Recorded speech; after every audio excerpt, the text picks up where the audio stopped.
Hello and welcome to the WIHS Journal, Public Affairs from 104.9 FM. I'm Paul Kretschmer. The topic today may strike you as perhaps a little bit inappropriate for the Christmas, New Year's holiday season. But life goes on, and not all the events at the end of the year or any other holiday of the year are always happy ones. On today's broadcast, I'll be conducting a conversation with Richard Battle, who lost his infant son at 9 months old 21 years ago. But the memories linger, and the lessons he's learned from God about how to respond to that loss will be discussed on today's and tomorrow's broadcasts. Well, yes, I've had multiple experiences. When I was 9, my great-grandmother died on Christmas Day, and that was the first funeral I ever went to. And looking back on it, I was probably more focused on myself than I would like to admit at that time, but it was a traumatic experience. But more so later, when my wife and I lost our 9-month-old son unexpectedly and without warning, a child that had been perfectly healthy, it crushed us and put us in a state where for a while we didn't know if we cared if we lived or not, or what our purpose was, and how we would go forward. And we had to each go through a process to overcome that, I guess you'd say, and be able to live onward. And part of what I try to do now is I try to add impact to my son's life. At the funeral service, our pastor in his sermon, one of his main points was the impact of a life is more important than its length.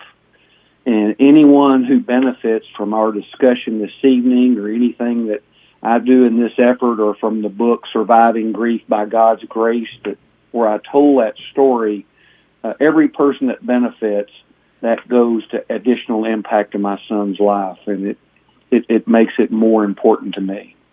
Would it be surprising to you for someone to come up to you and say, I understand that a loved one, like a child, for instance, or even an adult child, the loss of that is very significant, but somehow I don't really quite understand how you can say, or your wife can say, I don't know if I really want to continue to go on in my life because this has happened to me? In other words, I don't understand how you can separate, if you can separate what it does to you on that basis, or answer someone who says, I don't understand why you would say, how can I go on, because even though they're a loved one, they're not me. Well, I think, let me back up and talk about what I experienced before the loss of my son. I had a cousin who lost her only son also some years before. And I didn't know what to say, and so I did not contact her to say anything. And after I had lost my son, and after some period of time, I went and apologized to her because I now understood.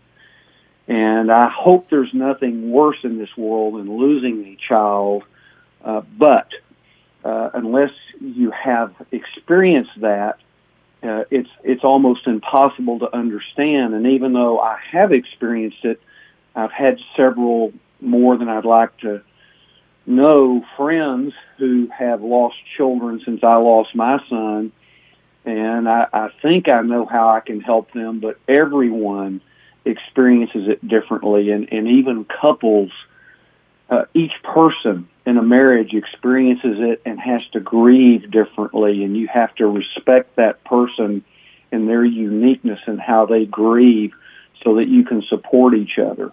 It's such a unique experience, unlike when you lose a grandmother or a parent, because they're expected to go before you do. A child is not supposed to pass away before a parent. And I was just thinking about that point myself at home after I understood earlier today, as we speak, that I was going to be talking to you later on. The idea that's practically, I'm trying to come to a phrase to describe it, I guess, in one or two words, which is, I guess the concept really is, I'm an adult, I have a child, I'm not supposed to outlive them, they're supposed to bury me.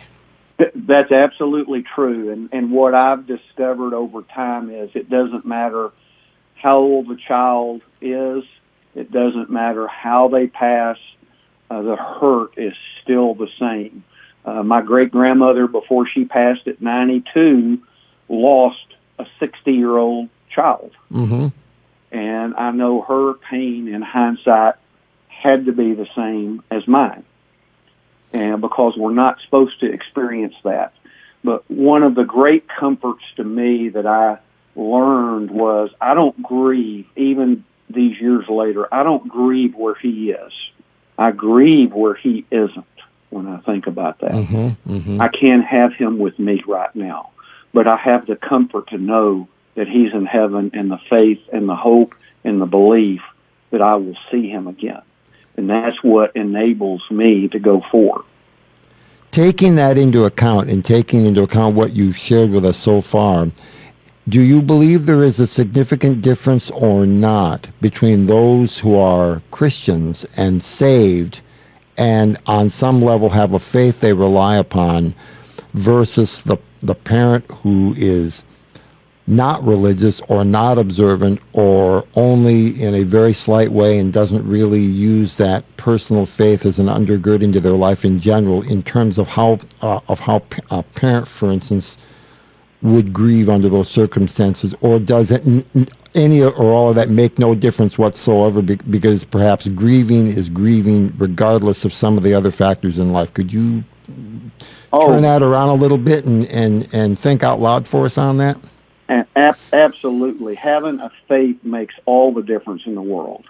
And even though I had faith, had been the Sunday school teacher for adult classes, and had a great foundation, even though I had that, I still had to go search the scriptures for scriptural assurance that my son was in heaven and that I would see him again. And that hope is what I live with, that I will see him again. Like David said when he lost his and Bathsheba's son, mm-hmm. He will not come to me, but I will go to him. Mm-hmm. I can't imagine being someone without faith of what will happen when we pass from this earth, and not knowing whether you'd ever see that child again. That pain would be even more traumatic to me than what I experienced. Here in Middletown, Connecticut, a number of years ago, back when Woolworths were still on main streets, we had one here in town, and there was what communities across America oftentimes have, which is some kind of a summer festival or sidewalk sale on Main Street on both sides of the street, and the streets are blocked off, and there's people all over the place. One year, when the station was downtown a long time ago, our entrance to the third floor of our building was right next door to that Woolworths. And a patient from the state psychiatric hospital left the grounds unauthorized, went downtown, and stabbed a 9-year-old child to death. Oh, gosh! Right in front of everyone. It was. I missed it. I missed the actual event by maybe 30 or 40 seconds. I was at the other end of the block walking toward Main Street from a parking lot. But I heard the shrieks and the cries, very loud and swelling and then diminishing and then swelling again, and then the sound of the ambulance coming and the police car coming and all that. And where I'm leading to in this setup is the parents were believers, and their parents were believers. And they listened to the radio station, all of them on a regular basis. But nonetheless, about 3 years later, if I recall correctly, the parents' marriage broke up. And the attribution that I recall at the time, and this is some years ago now, was the relationship between the parents was never the same after their daughter died, even though they had nothing directly to do with it, except for the fact that they just happened to be spending a summer day downtown Middletown, and this man came along and did this. My conversation with Richard Battle about grieving, especially during the holiday season, will continue and conclude tomorrow. For further information, call us at 860-346-1049. The opinions expressed are those of the participants, not necessarily those of the staff or management of the station.